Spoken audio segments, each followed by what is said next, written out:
An unfortunate, tough back-to-back game for the Anaheim Ducks, Waterfowl Wednesdays, and much more on this episode of Locked On Anaheim Ducks.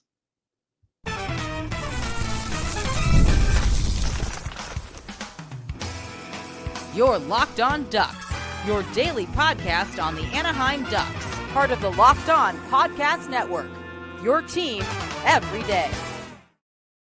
Hello and welcome. Thanks for making Locked On Anaheim Ducks your first listen every day, part of the Locked On Podcast Network, your team every day. I'm Kyle Carr. I'm a lifelong Anaheim Ducks fan, and I've spent multiple years covering collegiate sports.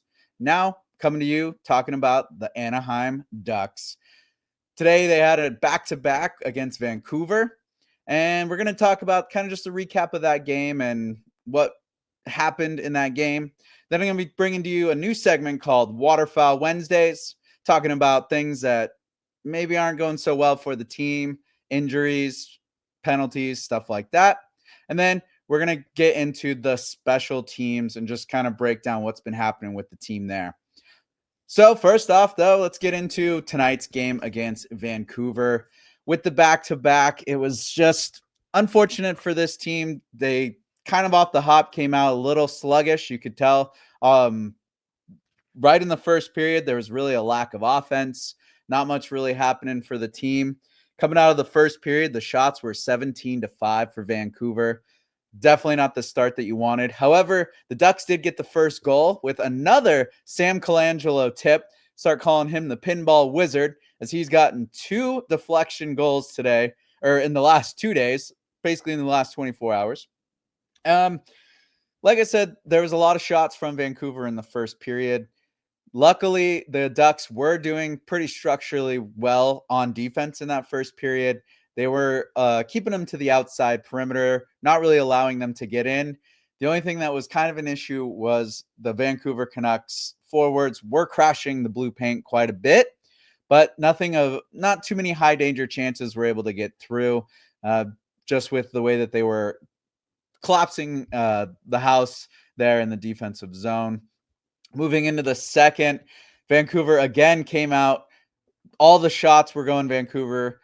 Ducks really didn't get much. They only ended up getting 5 shots in the second versus Vancouver's 7. However, out of those 7 shots, Vancouver did get 2 goals, which gave them the lead. The biggest thing that kind of affected the team on that, there was a power play goal. Again, we're giving up a lot of power plays. We'll be talking about the penalties and the power plays and everything later in the show, but it seems to be a little bit of the crutch for the team right now, as we gave up another power play goal there in the second period. I mean, it was pretty nasty. It was a beautiful shot by DeBrusk. He came down pretty fast. Gibson was deep in the net. And then shortly after, just a massive collision as O'Connor just plows into John Gibson. Gibson smacks his head. Looks like he hit the goalpost with his head. And unfortunately, Dostal had to come into this game. So we're really hoping that Gibson's okay. I know the Anaheim Ducks cannot afford to be out Gibson right now. The trade deadline's coming up. He's been one of those rumored guys. And even if he stays with the team, you do not want to see Gibson out again. This guy, it seems like every time he comes back, an injury happens, and the Ducks just can't afford that. Like I said, Dostal did have to come in. He played excellent, having to come in after playing against Edmonton last night, coming in cold to this game. He kept a lot of the goals out. Moving into the third, there was a goal scored by Vancouver that gave them the lead 3-1. This one, however, it was very, very questionable. A very questionable call, as there were 2 forwards of the Vancouver Canucks literally behind Dostal. Kiefer Sherwood gets pushed in by Pavel Mintyukov, and that's kind of what led to the goal being allowed. So Pavel Mintyukov, he's pushing Kiefer Sherwood. In my opinion, Sherwood was grabbing onto the goalpost. He didn't even attempt to leave where he was. He was holding on to Mintyukov's stick, holding on to the goalpost. And then as soon as Minchikov comes off, another forward from the Canucks comes in, runs literally right into the back of Dostal, and Trouba tries to get that guy out of the way. And then once they recover, Kiefer Sherwood still behind Dostal, puts a little shove on the back of Dostal. Puck goes in off of a Susie shot. Like I said, Cronin ends up challenging the play. And for some reason, after about a 5-minute review, they came back and said that it was the Anaheim defenseman that pushed the forwards into Dostal, causing the interference. And so they allowed the goal. Brian Hayward and John Allers on the broadcast today, the TV broadcast, they did not agree with it. And even from my view, like the way that Sherwood was holding on to Minchikov's stick, not allowing him to leave the blue paint, and then he stayed in the blue paint after and shoved Dostal right as the shot was coming through, pretty much seems to be the definition of goalie interference to me.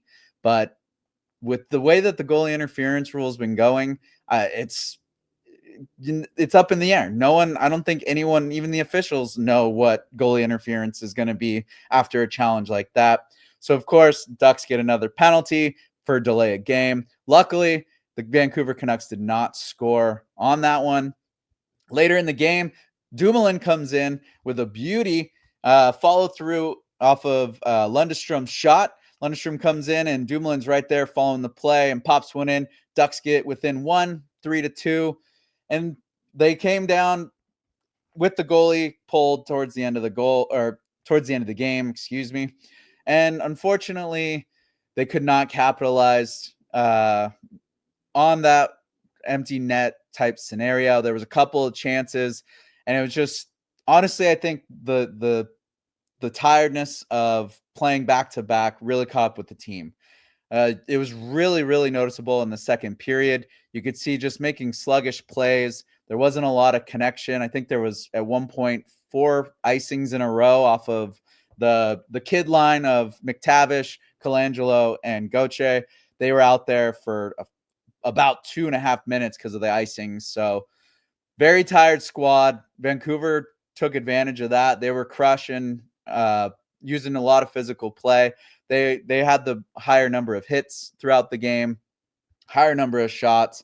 And the Ducks, they did well for, at least defensively, like for how tired they appeared. They did do a decent job of making sure that it ended up only a 1-goal game at the end there. Of all the people, though, someone that stuck out to me that just completely took me by surprise, Trevor Zegras. Trevor Zegras tonight. I know we talked about him yesterday, but tonight, this guy, after the Gibson collision, he was the one going in and engaging and trying to get chippy with O'Connor. And then later in the game, of all people, Trevor Zegras and Connor Garland dropped the mitts, and they both got 5 for fighting with about a minute or so left in the game. So completely took me by surprise to see Trevor Zegras dropping the mitts, but also kind of shows like he's really been playing a lot more of a physical game. And I think he's taken the trade rumors and just the way that things have been going for him. I think he's taking it very serious in a very personal way. And instead of sulking about it, he's actually stepping up and doing something, which is awesome to see from a guy like Trevor Zegras. So again, making things a little bit more convoluted for the trade deadline, but love to see that kind of play. And unfortunately, Lacombe, his point streak came to an end tonight. So that's kind of a bummer. He was playing really well. He definitely was shutting down a lot on the D, but I was hoping to see him get some points tonight, but that just didn't happen. And like I told you before, we're going to get into the new segment called Waterfowl Wednesdays. I'm going to just talk about some of the unfortunate stuff that's been happening with the team, whether it's suspensions, injuries, bad plays, bad penalties, whatnot. So we're going to be coming up with that next after the break.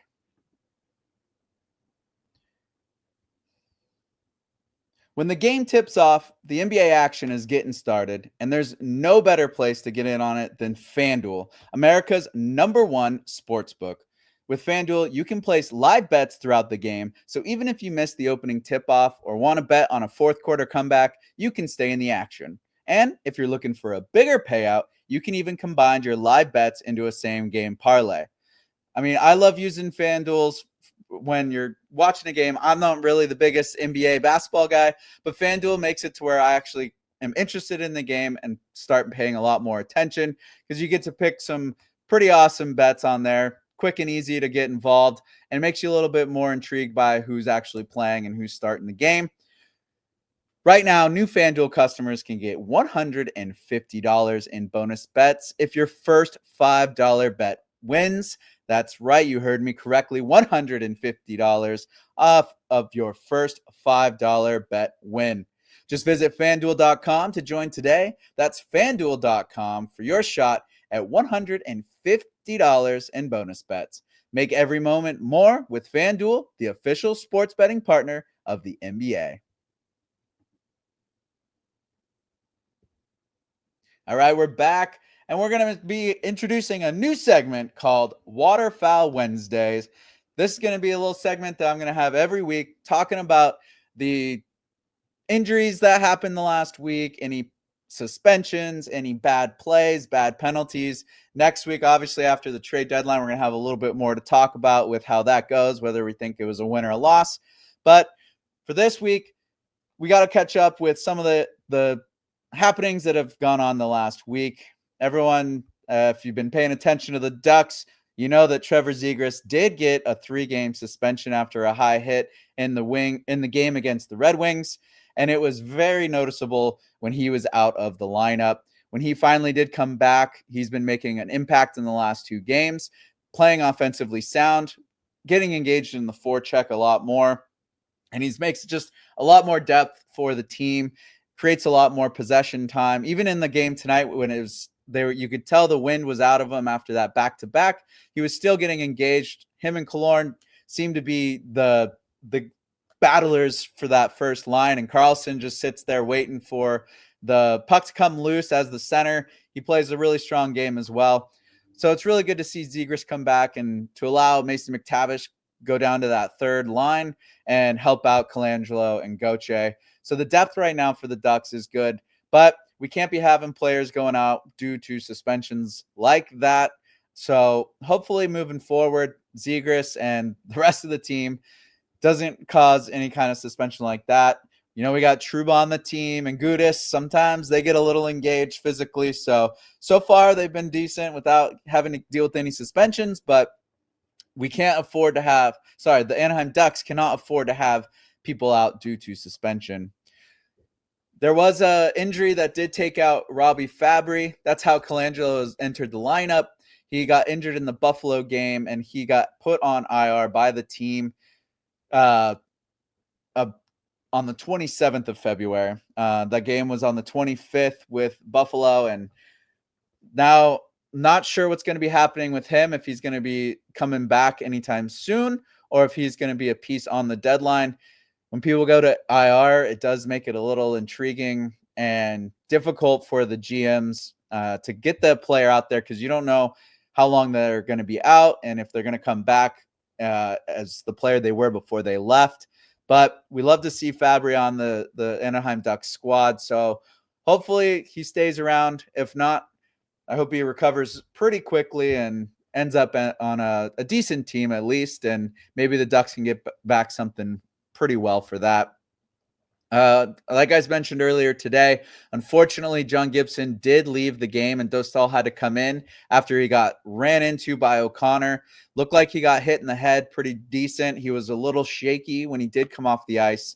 Hopefully, it was just a little concussion protocol just to make sure that he's safe and wasn't going to be up for more injury throughout the game, as they were playing a very physical crash the net type style game, that being the Vancouver Canucks.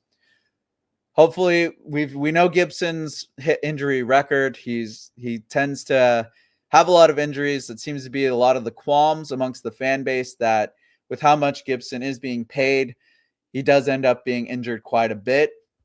So another one of those people that is up for the trade rumors, and with this type of injury, if he is out long term or if it's just a quick turnaround, I'm sure we'll know more in the next couple days at least to see what the extent of the injury is. But as of now, I'm sure it's going to be marked as a upper body injury. So hopefully that's not too bad of a downfall here for the Ducks. But we do have Huso as a backup that we got. So looking to see how things shake out in the next couple days. And it's interesting. I'm not sure with those injuries. I mean, Dumoulin, he came out and stated that he wants to stay with the team, and he's been one of those guys being rumored. So the trade deadline just seems to be a lot more convoluted. It seems like every game, I think there's going to be a lot more of a definitive idea, or I can come to you with a little bit more info on where the team's leading. But again, this game, it was a loss, and it's unfortunate because those are 2 points the Ducks really do need.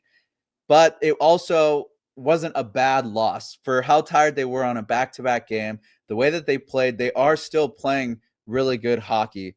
Really, the biggest downfall has been the unfortunate penalties that they've been given. And the game tonight, it seemed like they were kind of not really getting a lot of whistles. So I don't know what that was about. There's a lot of opportunities for icings that were blown dead, or they were called not icing by the officials. And then the Ducks kind of had similar plays, and then they would get called for icing. Penalties, the non-call on the goalie interference that was challenged. Just a weird night for the Ducks. Not really getting the whistle luck or the puck luck tonight. So that's kind of really the biggest Waterfowl Wednesday notes for right now. The team played pretty smart hockey. There wasn't really any crazy penalties that were obnoxious or absurd. Most of them were pretty blatant.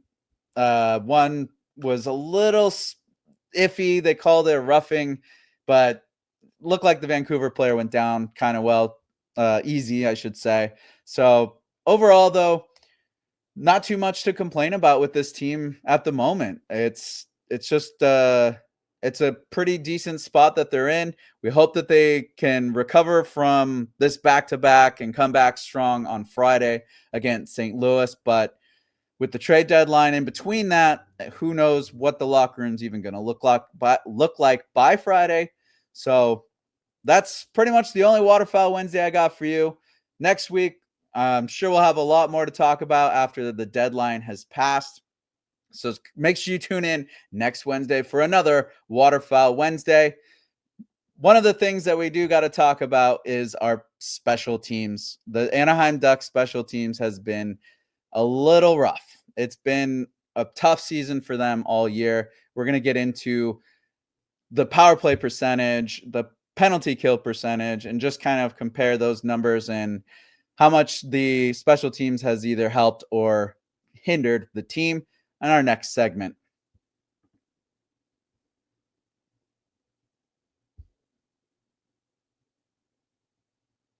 All right, we are back. And like I told you, we're going to be talking about special teams for Anaheim, as today's game ended with 5 penalties against the Ducks. And one of those was a bench minor due to the delay of game after the goalie interference challenge by Cronin. So that one, I mean, you kind of really don't count that one, but still 4 penalties other than that, and a couple 4-on-4s that occurred. A little bit of roughing. Towards the end there, Trouba got a 4-minute roughing, but it ended up being 5-on-5 due to the Vancouver Canucks player getting a matching penalty as well. But looking at the season right now, for the entire season, the power play percentage is only 12.3. Tonight, the Ducks did get 2 power plays, and they did not capitalize on either. You could kind of tell the tiredness really showed tonight, especially on the second power play that they got. It was not a lot of puck movement, not a lot of player movement. They weren't really getting in the lanes much. It seemed to be kind of the trend the entire game. But on the penalty, on the power play, when you're up by a man, that's definitely the time you got to be taking away the eyes of the other goaltender and get in the way of the opposing goaltender and the defense there. But for some reason tonight, it just seemed like the middle of the ice was completely taken over by Vancouver, and the Ducks were just not able to enter in those lanes. A lot of back and forth between the point on the power play, but nothing really getting through. Shots were just not getting through into the net. Well, obviously they didn't score, but even like for rebounds or anything like that, just not really breaking through. And that's kind of been a trend the entire season. Penalty or power play has just been really tough. I don't know. It seems like they look like they'll come out hot, and they'll have both their units will be making good passes and then making the plays and trying to get some bumper plays. Last night, Frank Vetrano had some great opportunities. It was just unfortunate that Skinner was playing really, really great for the Edmonton Oilers, even though they did lose 6-2 against the Ducks. There were a bunch of big saves. It could have been a much higher scoring game for the Ducks last night, but Skinner, like I said, was shutting down a lot of Vetrano's shots on the power play.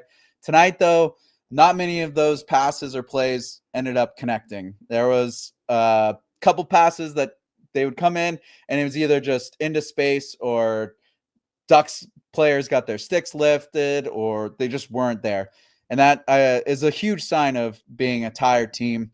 Not being able to stay strong on your stick, not being able to take those lanes, the tiredness definitely wore through. Looking at the penalty kill, though, they're doing pretty swell on the penalty kill. The only problem is they're giving up a lot of penalties. Tonight, there was, like I said, they had 5 penalties in tonight's game. Last night, they had at least 4 penalties, and it's just we cannot be down a man and allowing that much extra time for the special teams on the other team. They're at 73.1% on the penalty kill for the season. However, they are averaging 3.92 penalties a game. That's almost 4 penalties a game. That's at least, what's that, 8 minutes that you're down shorthanded. And a lot of 5-on-3s have been happening as well. I think just the last week, there was 2 games at least that they had 5-on-3s based off of a delayed penalty and then another penalty happening. So unfortunate that the discipline has not been there for the Anaheim Ducks squad. We would like to see, I would like to see a little bit more discipline from the team and a lot more effort on the power play. I think that special teams can make or break a season. And if anything's going to get this team into that wild card spot, it's the special teams. The special teams, if they continue to be good on the penalty kill, but giving up less penalties and then start turning around the power play, because the power play woes have been the entire season. The percentage is just not good. That is not a playoff caliber team to be only at 12% for the power play. So hopefully the special teams end up turning it around and they can get a little bit more out of the team and a little bit more offense. That's really all this team needs is some good discipline, some good offense. They showed last night against the Oilers that they can do it. They showed tonight that they can be resilient, even though the team was tired on that back-to-back, and there was some lethargic play that happened.